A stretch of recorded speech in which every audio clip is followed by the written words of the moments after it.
दांडिलीला जायचा 9दा प्लॅन आणि 10दा कॅन्सल करून शेवटी आम्ही दांडिलीला आलो. जंगल में कांड हो गया.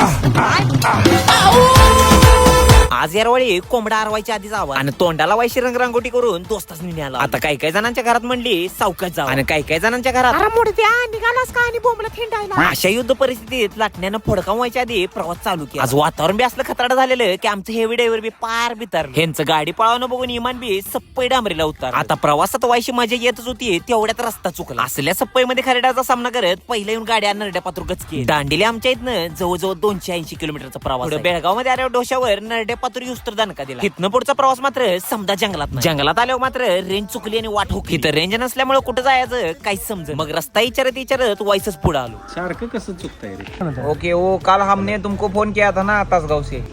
ओके पाठव. जंगलातनं प्रवास करताना हे आवाज ऐकायला मात्र भारी वाटत होतं.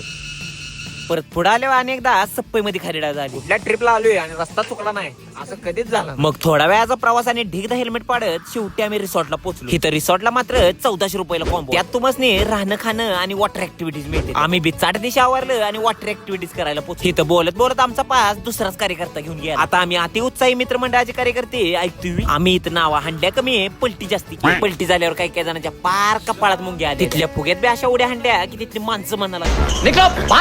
इथं सगळ्यात जास्त मजा मात्र रिव्हर राफ्टिंगला येते.